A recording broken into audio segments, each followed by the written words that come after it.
Alguns han volgut descriure aquest acte com un acte independentista.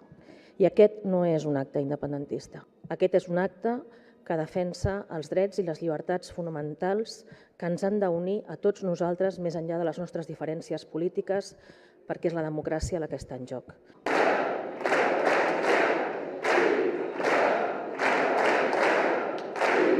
I que